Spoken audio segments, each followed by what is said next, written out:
Are we missing one? One more. It's a party game. Sorry, guys. Oh, there's one there. I did. First and foremost, I want to start this off because I need to know, I must know from each of you, your acting journey. How did you start in this crazy business, this crazy passion in acting or effects? Whatever that may be, let's start with you. Well,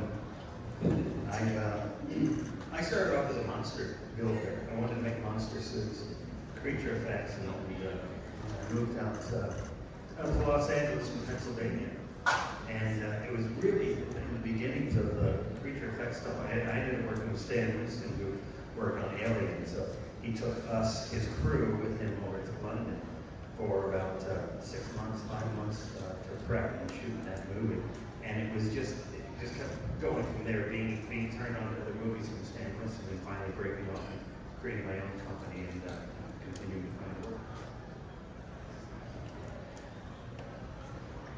So I always wanted to be an actress. I like pretending as a little girl, and then I found out that it's an actual profession. You go to school. So that was kind of cool. So I went to drama school in New York and London, and then started working as an actress on the stage. And then when I was in London, that's where I was cast in Aliens. For me, it was a little different. As the saying goes, I didn't choose acting, acting chose me. I was a young kid in high school who ate too much sugar and had a lot of energy.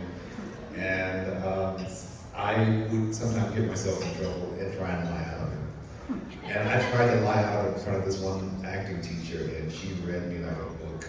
And she says, "No, you're not going to go back in there, but what you are going to do is you're going to be in my play." And I said, "No, I'm not." She goes, "Yes, you are." I said, "No, I'm not." "Yes, you are." And I was. That was the beginning of my career.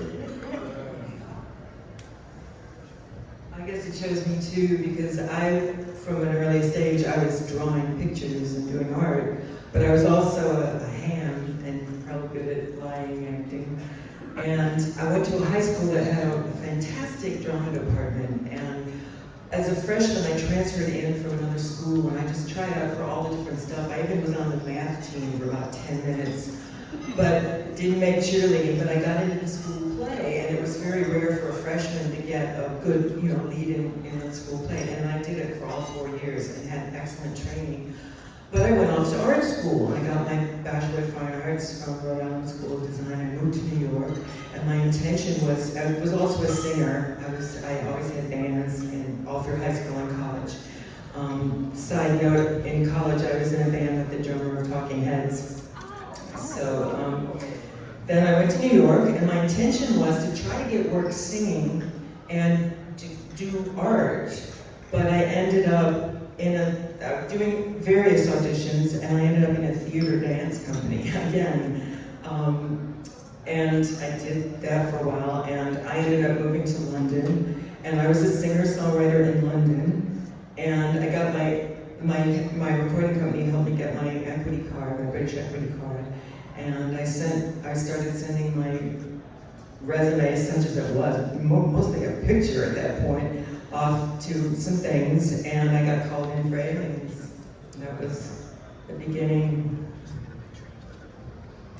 And so I was not a happy teenager, and my father and I were trying to,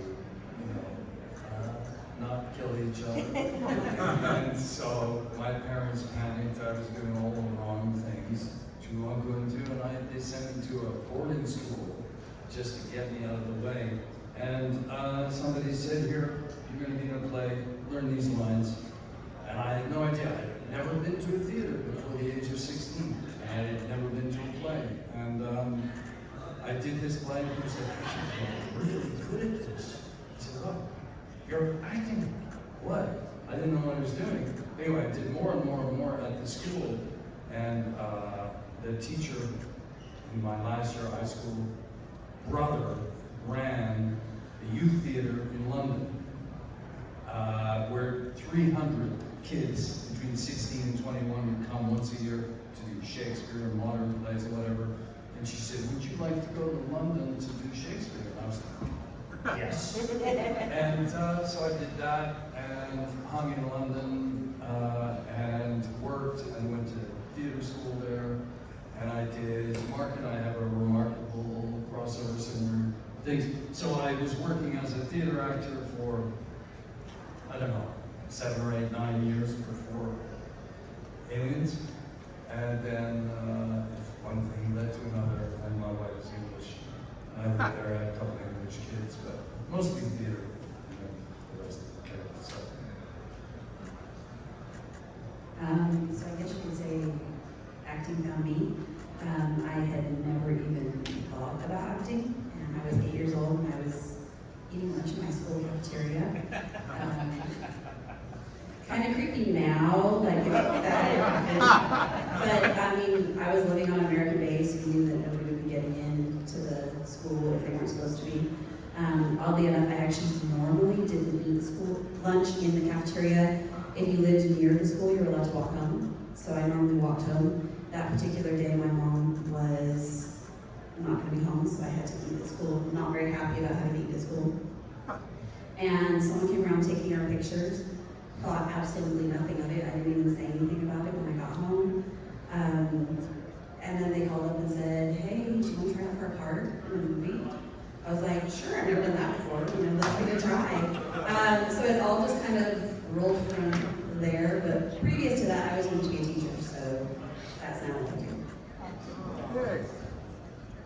Yeah, so I really became an actor or became interested in it out of not my choice, but my dad was a single parent. He told each of his kids, "Hey, on the weekends I can pay the bills and clean the house, so you have to do something on Saturday all day." So my sister danced ballet, my brother played the guitar, and my father would actually take us to plays, and I can remember seeing a great American actor, Robert Prosky, do Wind in the Willows, and I was kind of transfixed by that. But my dad said, "Hey, you can go to that Washington Theater Club youth program on Saturday." So I would take a bus all the way into downtown DC and spend the day there, and have the same sort of reaction as other people. "Hey, you're really good and you're funny." And then I got to the point where I had to lie about what I was doing because I ended up dancing ballet as well. And I could only come up with so many excuses for my basketball buddies as to why I wasn't hanging out in the gym. And that pressure got too great, so I ended up playing basketball, and then hadn't acted in a long while. Went to college, got cast in the play. It was an ECA doing Theater 101. But then got to England on a junior year abroad, and serendipity had met a very prominent television and theater actor who told me, we asked me what I was going to do when I finished this year course. I said, "I'm going to go back to the States and get my degree." He said, "No, you're not. You're going to stay here, stay in England and train properly." So, auditioned, got into the drama center, and that's kind of it. You often hear actors say, "I was in the right place at the right time," or "the phone just rang." Literally, the phone rang one day, and it went ring, ring. No, that's it. And it was a secretary of the Washington paper, and she said, "Listen, you're the casting director." And she's looking for someone like you. Can we give her the phone number? And my first reaction was, "No, who's the phone?" And I thought she was joking. So I said, "Yeah, sure, give me my phone number." And 5 minutes later, the phone rang again, and it was a lady called Susan Smith. She was casting for the movie Alien vs. Predator. And she said, "I'd like to talk to you. Will you come in and audition?" So I did, and it was a pretty hot day in London, about 35 degrees, in a small studio in the King's Cross station, and she gave me the whistle and a mock-up of the Predator head, a gargoyle head, and the Predator helmet that went over to it, and I put this stuff on, and she said, "Okay, start running." About 40 minutes later, I stopped. And she said, "How was that?" I said, "You're lying if I said it was easy. It wasn't what I was doing."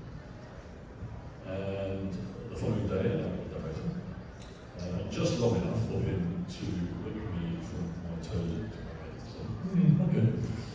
And 2 weeks after that, I was invited to Prague to meet Tom Groff Jr. and Alec Giss, award-winning creature effects designers for the film. And it was 2 weeks after that when I actually called from the producer, asking me if I was going to have a part. So it wasn't really a case of acting in front of me, it was a case of Tom Groff Jr.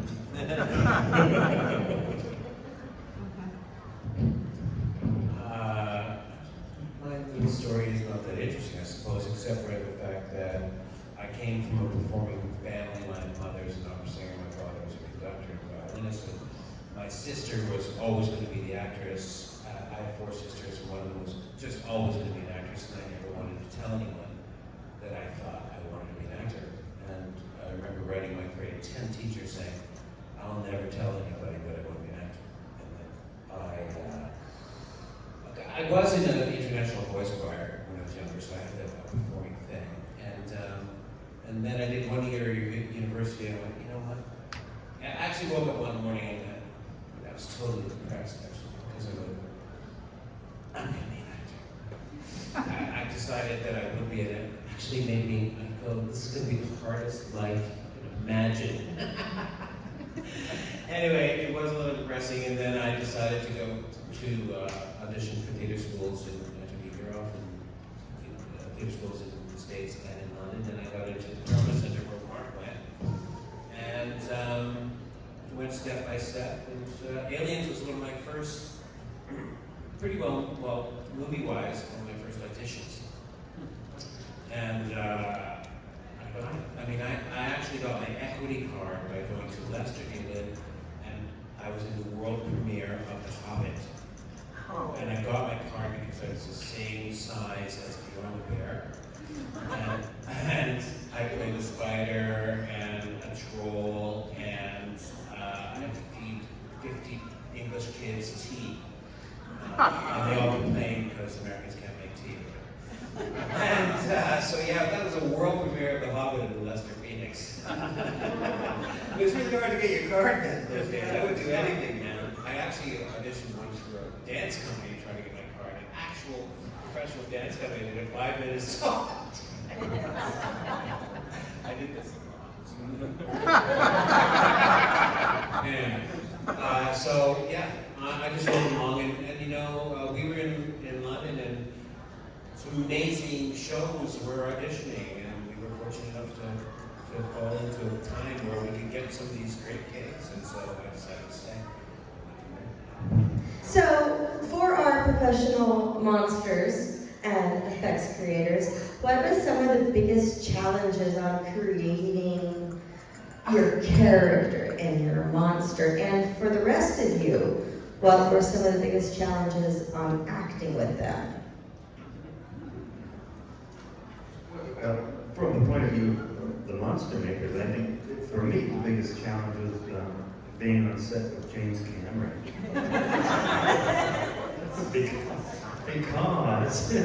Because he was very specific. He's a rare guy. He knows exactly what he wants, and he knows exactly what parts you don't understand for what he wants. And I remember where the worst case was the first time we had the aliens on set.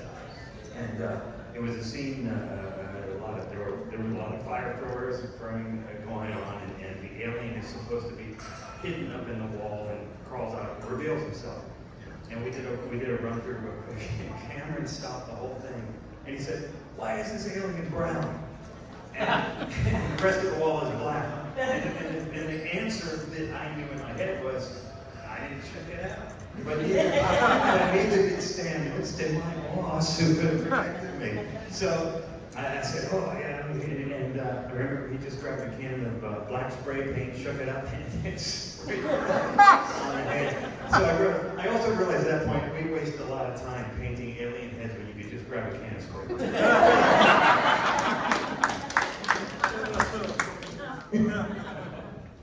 It's well documented that playing monsters is hot. uncomfortable and difficult work. But you have to remember that there's a point to these characters and their own characters and when they do their parts. I think probably is the greatest challenge is maintaining that separation between the thoughts of the actor and the thoughts of the character. And it's very difficult on set. People keep coming up to you and saying, "You hard in there." This is all of the actor, not all of the character. You have to continuously remind people that we're actually listening to something trying to work. And for the rest of you, what were some of the challenges on working opposite our monsters? I found it challenging that between, like on the lunch and tea break, you know, would have your head off and it'd be like around here and you'd be like eating like a little buddy, a sausage buddy, and I was just like, oh, I don't want to look at that. I want to really pretend that it's a monster. I think for me, one of the challenging things was actually being scared of it because, I mean, you look at it and think I would be scared as a kid, but they were, like, everyone who's in the suits at some point, like, you know, me joking around, or I would see them outside of the suit completely, or their head would be off, so trying to act like I was scared of it, when in reality I knew it was my friend. So I mean, oddly enough, I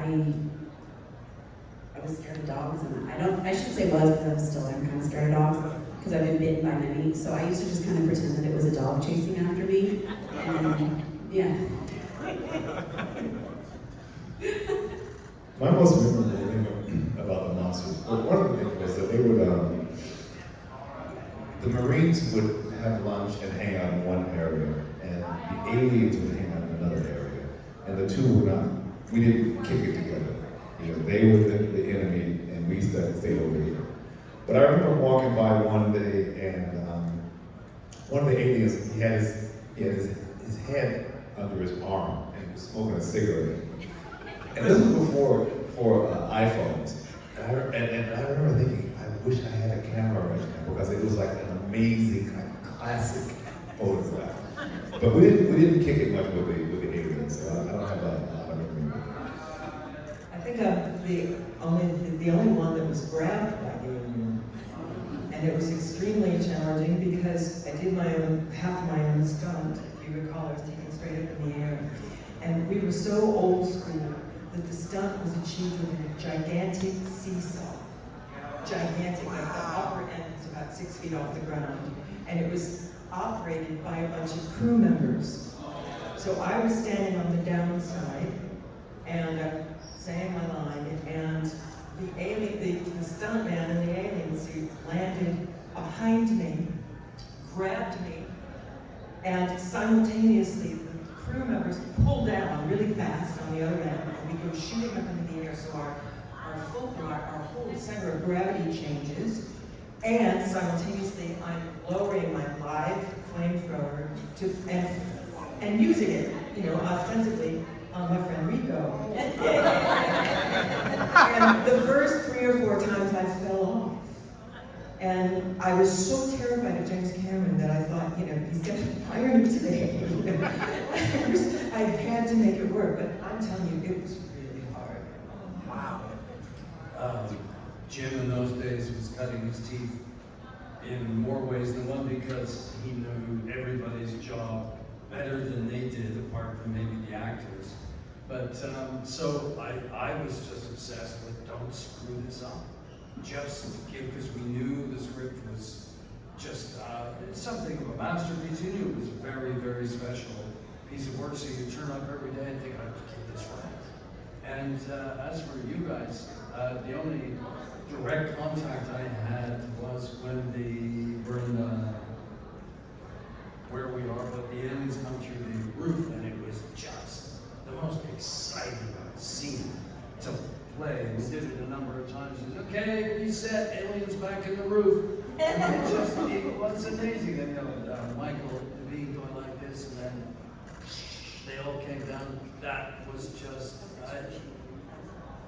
that was a lot of stuff, and it was such fun. It was great, and we were having a laugh because the big challenge was getting it right. And Jim said, good, okay, move on. that was about it. So we didn't have much to do because it was pretty much shot in isolation. I never went near them. Yeah, all I remember was we were just obliterating with a gun, which was fun. But the thing I remember was about creature creation was I actually went back to set to watch the entrance of the Queen alien at the end of the film, which was, it's seared in my memory because she was like a 2-story puppet, which was controlled by guys of your crew who had like bars, and just like simple pulleys with wires, and one set of pulleys would do one arm, the other, there was probably a pulley on the head. The coolest thing was that the smallest member of Tom's crew was the guy who gets stationed in the head, and his sole job, besides being dressed in black and trying to hide, was to push the Queen alien goo out through the tail. And I actually think Cameron at one moment had like, it's too much goo! Wrong tooth. But, I just giggled my ass over that one, but it was such an impressive shot.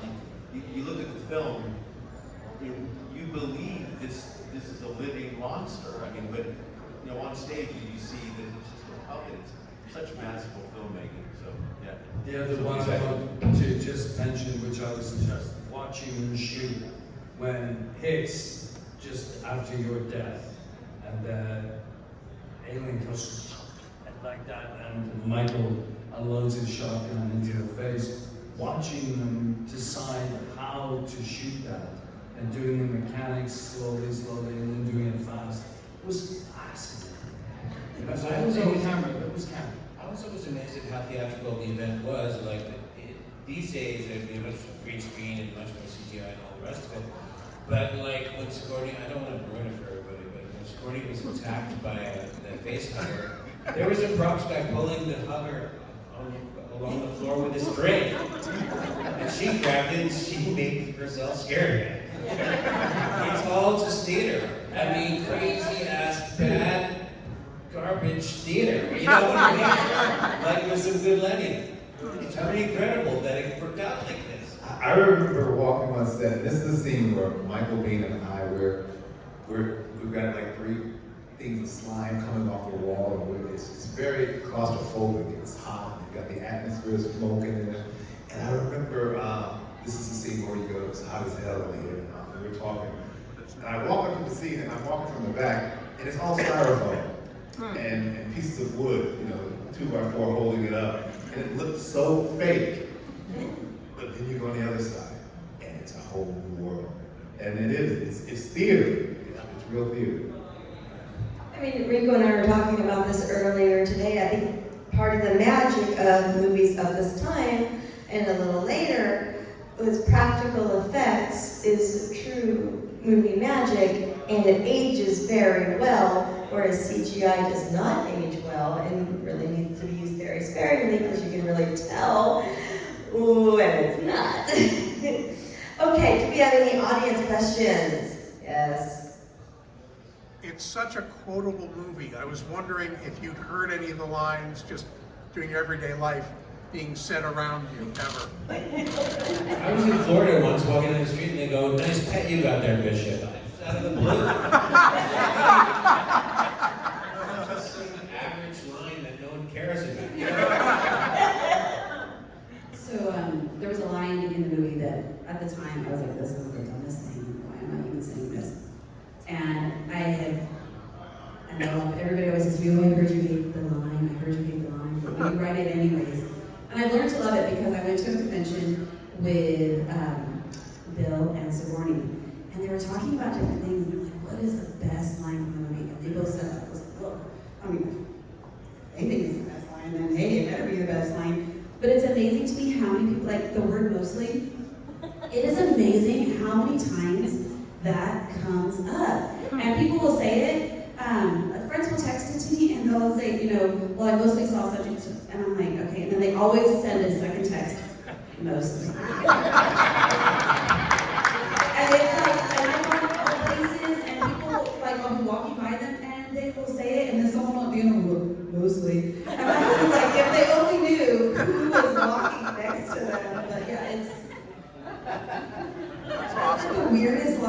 but it's, yeah. It sticks. Yeah, I was walking, I guess this was maybe 5 years after the movie was made, and I had done a music video of Whitney Houston called Saving All My Love For You. I was the guy she was saving her love for. I can just tell you, when I saw that, I was so excited for you when I saw that. And I remember walking in the hood one day, and this is a true story. And a guy goes and shouts out, "Hey, Mr. Whitney Houston, how's that arterial poontang?" And then he brings that up.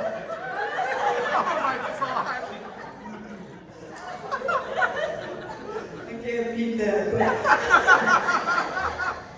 But I had an next door neighbor in London. We were all living in London. And he would come home from the pub every night, 3 sheets to the wind. And if I happened to be entering the house at the same time, he would, "Oi, say that line again. Say your line." And I'm, "Borderline malnutrition, but I don't think there's any permanent damage."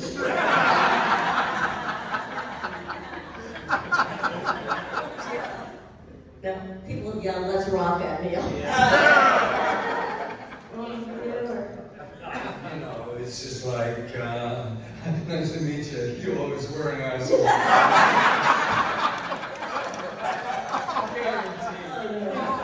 In swimming pools.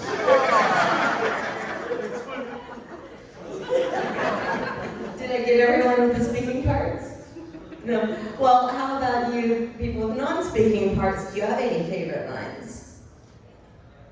I got dragged into a karaoke one night, and they said the most singable song is Frank Sinatra's "Witchcraft," and it gets to a part. There's 2 lines in the song. It goes something like something that rhymed at the end of the line, and the next line was I sang was "Get away from her, you bitch." It's such an ancient pitch. Get away from her, you bitch.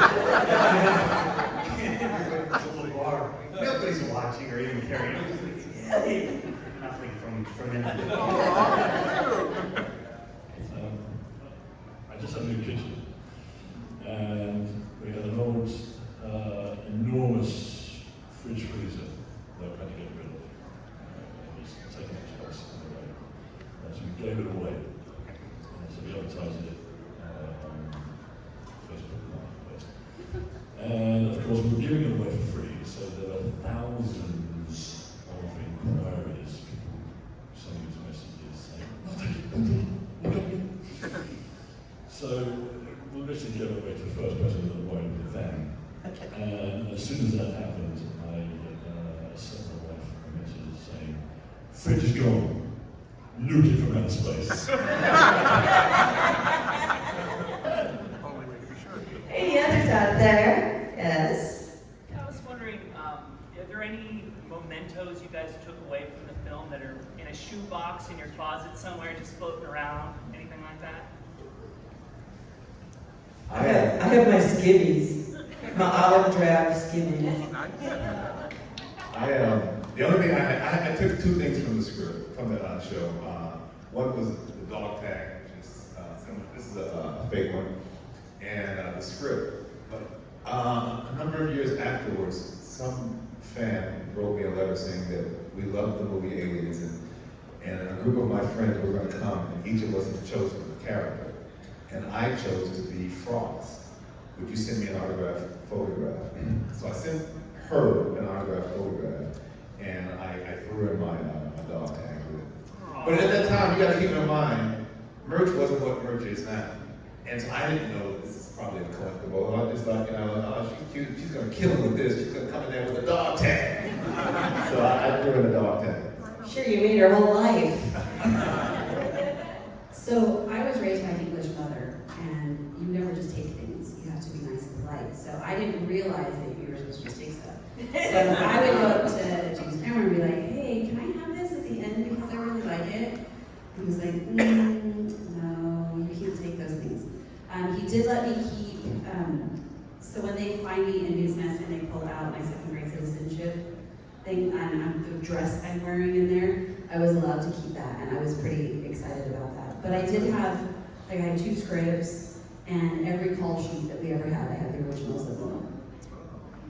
One day I need to bring it home and sign I ended up somehow with this stasis tube.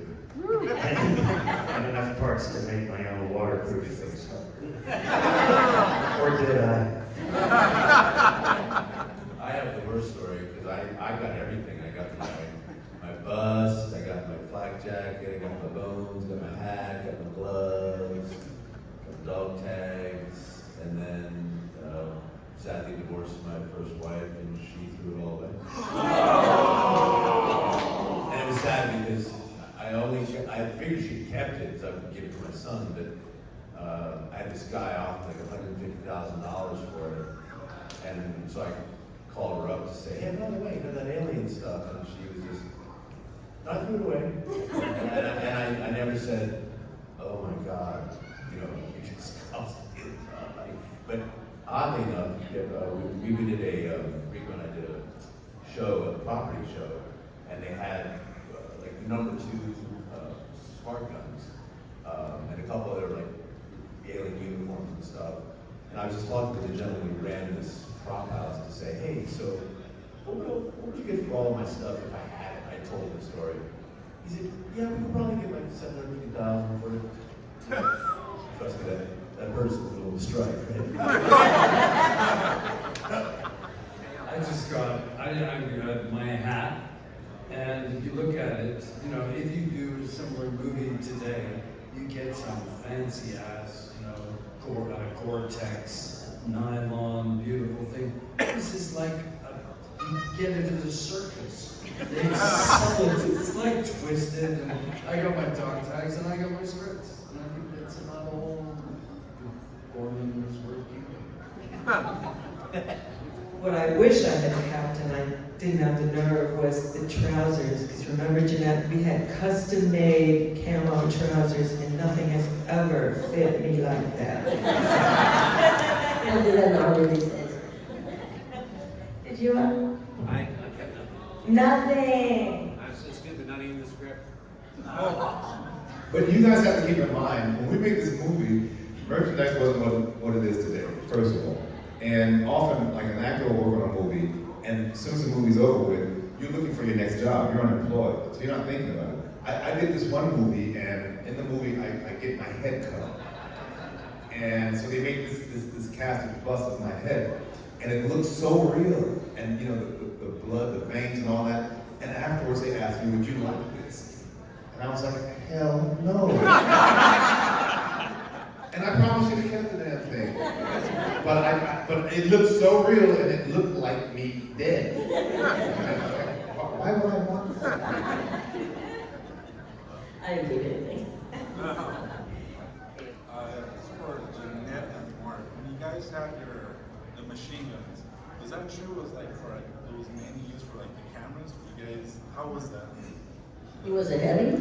Yeah, was it difficult or was it like? Oh yeah, it was like 75, 85 pounds, but it was on a Steadicam. So a Steadicam unit that the operators wear, that has the arm, so it's, you're a technical guy, what is it? Hydraulic.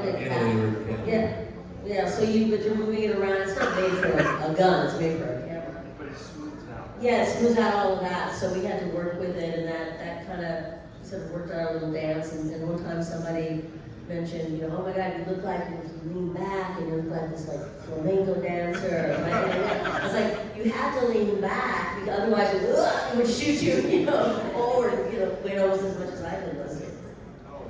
We had our stools, right? The little special stools. Jeanette and I were always relegated to these stools because Jim had not only duct taped us into the harness because the first day we tested the cantilever, the whole harness snapped off our chests and hit the floor. Everyone looked at it dumbfounded until Jim went, duct tape. That's the answer to almost everything. Our life was duct tape, harness every fucking day. And then we would sit on the chairs while It had like a little hole there and kind of put them there. Yeah. Everybody else is like, having a good time, listening to Paul Reiser's jokes. And Jeanette and I just got to know each other very well. I was like, how you doing? Back hurt? Yep, one person. It's such a James Cameron thing, right? these big deadly weapons, and he works them into this really nice kind of ballet move. And I distinctly remember the day that we first got them. Jeanette and I went through this whole thing of like, okay, how are you doing your position? Because like, you gotta lean way back, and then we just started playing with different moves, and it actually turned out pretty cool. It was a bit of like samurai warriors, you know?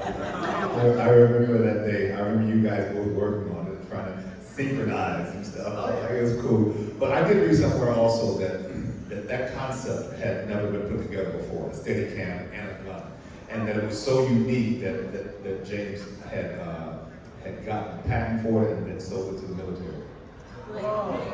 Also, there were women Steadicam operators in those days, and we had, each operator had their own, and they figured the actors would be at least 5'7" or something, so they got the smallest one they could get, and I'm, not quite getting 5'2", and it was I couldn't move, so Terry English was an armorer.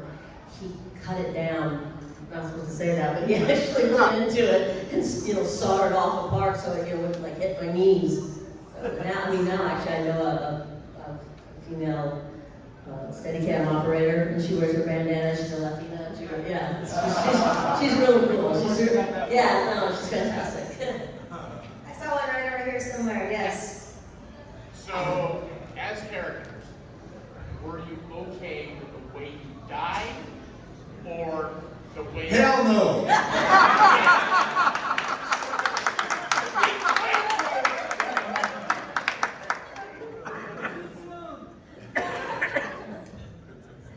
I never died.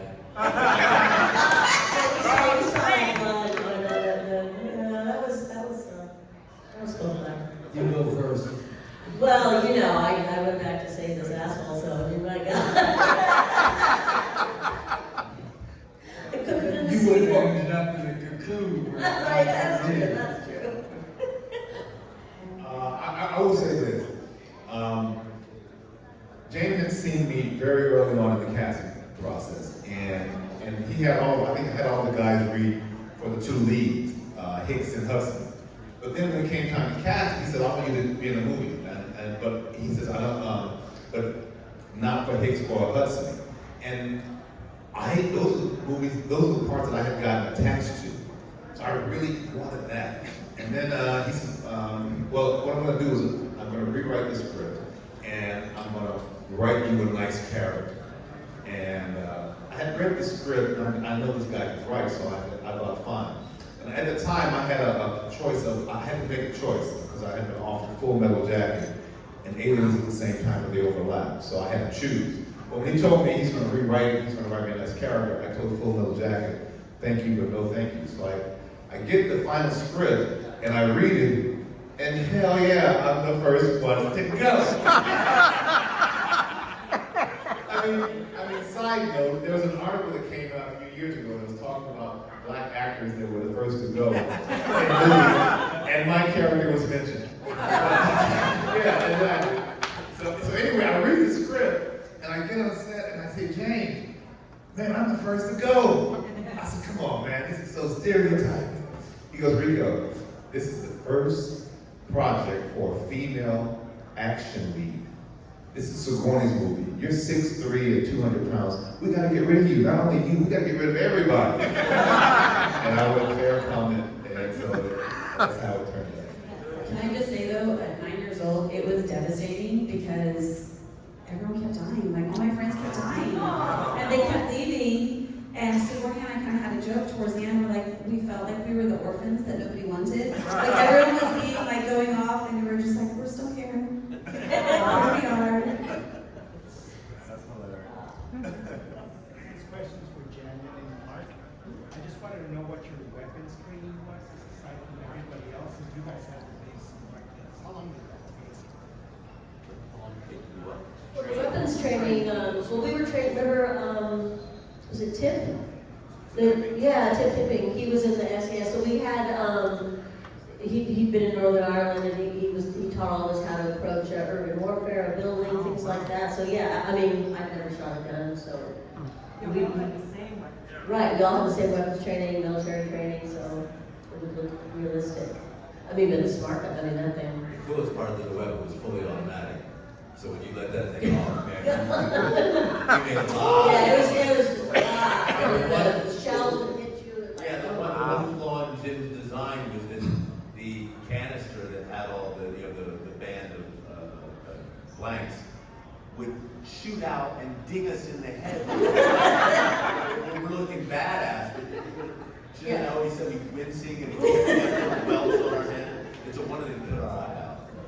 We'd have to cut sometimes because you can't wince. The skins would not wince. You just take it right in the head.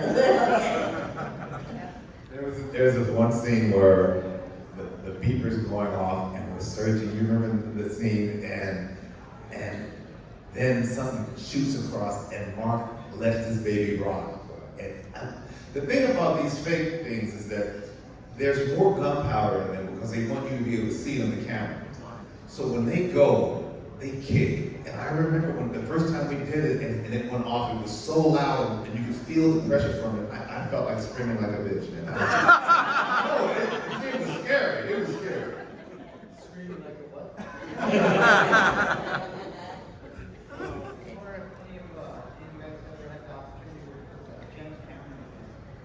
Anyone have the opportunity to work with James Cameron again? Yes. No.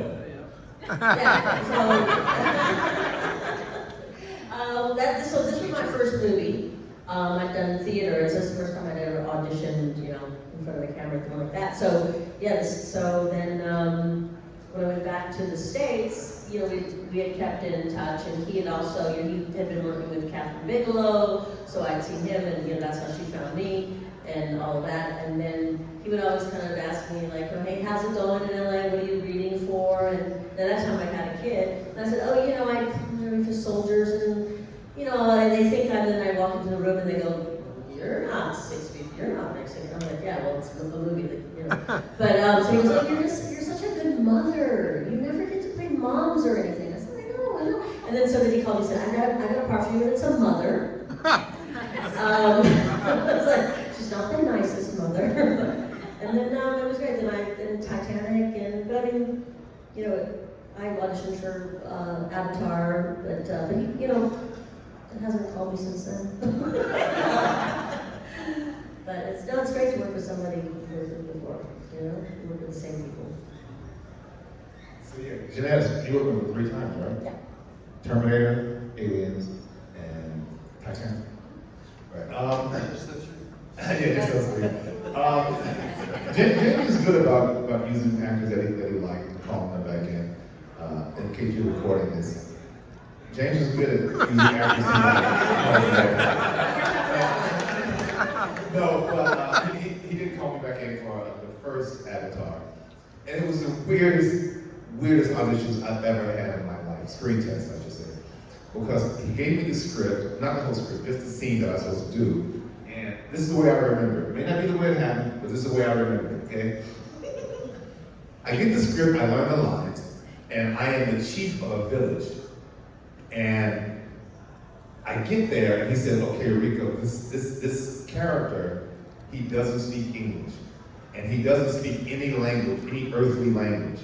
Now, I lived in Europe for 13 years, so I can speak a little bit of French, Italian, German, Spanish. He says, if you can speak any other language, don't use them, because it's an unearthly language. Okay, action. That's the way I remember it. And so there I am. Now, I have a master's degree from UCLA. And I am there doing this screen test, doing pure gibberish, trying to make it make sense. So needless to say, I never got a job. But I have had the pleasure of working with Mark on another movie, Bill Paxton on another movie, and Michael Biehn on another movie.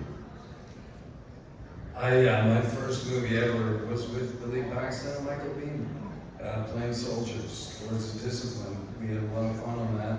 And it was just like old home week when they both turned up on set. It was just very strange that these guys had just finished with, not so long ago, here we were, all of them.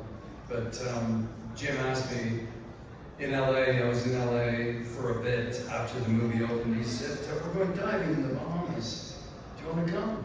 And I said no for quite a few reasons. Of course, he was going to recce for the abyss. And to this day, these are these little moments and decisions that you think, why didn't you? But that's the way it goes. The cookie crumbles. But Ed Harris almost got it. Yeah. He refused to do publicity for it because of this. Kate Winslet on Titanic was drowned.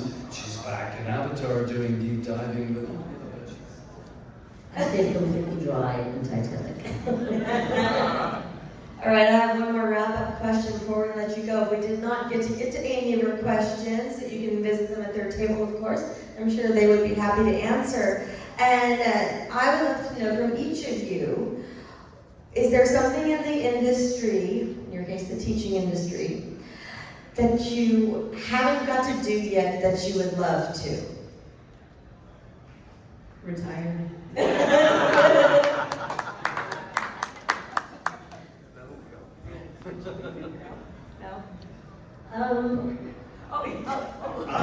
Obviously, improv.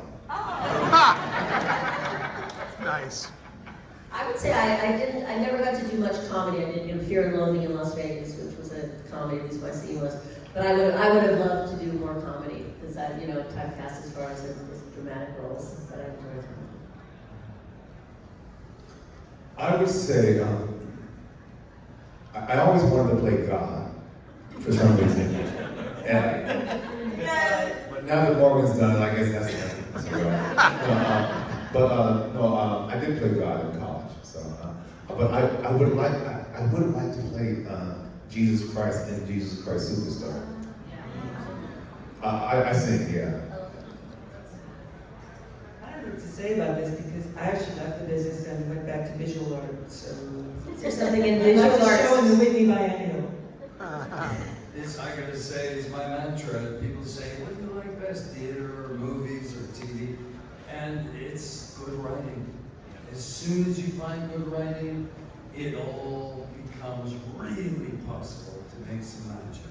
Some proper magic, and when you get a good script, the thoroughness and the complete vision of something like somebody was saying, so what's the favorite film you've ever done in your career? Because I've done quite a lot of movies. And it's just no comparison that the number and rarity of scripts that come along with the complexity and completeness of Aliens is virtually non-existent.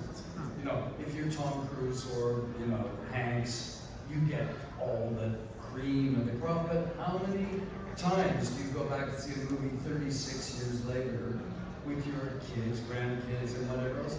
It doesn't happen. And so it's good writing. Whenever I get a chance to get on good writing, you get excited, your heart starts to go. I guess that's a good segue into talking about the strike. Yeah, absolutely, WGA and SAG-AFTRA. So, of course, and so that's, anyway, I hope you'll understand why we're on strike, and because that's writing and the acting and the people, who the creators, want a fair share. You're here.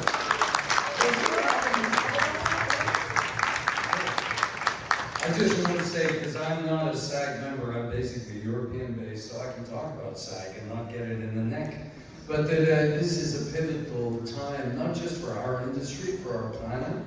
And, AI is one end of the stick, streaming is another. Technology is developing to such an uncanny, unprecedented situation when an industry as complex as the entertainment, the movie industry, TV industry meets technology of such sophistication. It's an entirely new blank canvas, and that this strike, I have a feeling, is going to go on because it's complicated, and it's so important that we get it right now, and SAG is standing up and taking all the heat for all the other industries and unions. I'm a member of British unions, and haven't joined SAG for a whole number of reasons, but it's incredibly important for unions all over the world.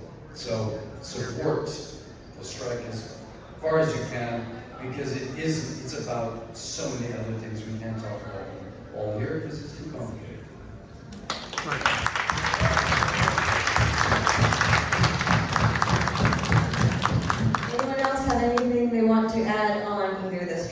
or something you want to do in the future? I always wish, the one regret, I wish I played Hamlet. But, but yeah, as for everything else with the business of today, there is some, the technology's not all bad, there's some fascinating technology. And it's going to advance at a pace that, you know, you're not going to stop it.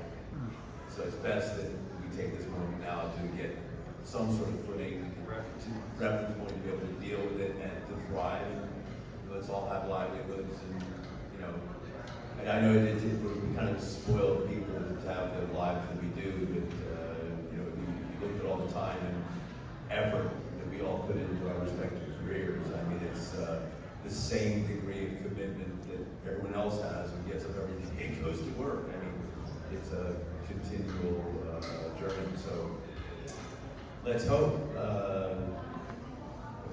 My father was a computer programmer for IBM, and when I told him when I was 18 that I wanted to be an actor, he said, well, you know, IBM already has a computer that has a 2,000 word vocabulary.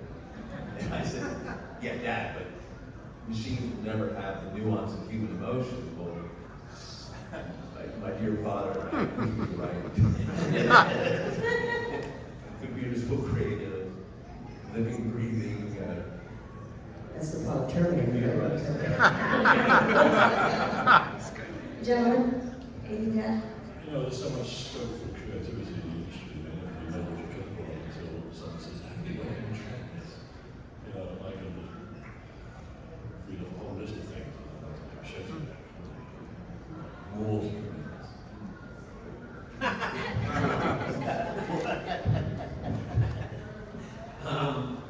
There's I guess, all kinds of things that I'd like to do. I would say I'm on board with a good writing thing, no matter what the topic is. If someone's created something that is intriguing from a writing perspective, I want to do it. I'd say probably more directing and producing. I'm sort of sorry I didn't carry on to do more of that.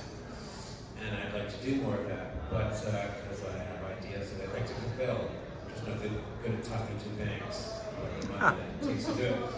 But no, I was in RoboCop 2, and that was like 7 or 8 years ago or something. And it's funny, since that moment, they basically made the same movie again, and it's really about AI. And I was saying, this is a different movie you should be making right now, because we are actually in the moment of AI legislation. Like the rules and the limitations that we have to put on this thing that might take us over. Actually there. And so it was sad to me that movie didn't fulfill that, because it was the right topic, and it's the topic of our times. I just like to say, if you can teach machines to think better than you and faster than you, you're not needed anymore. Everyone. Yeah. Yeah.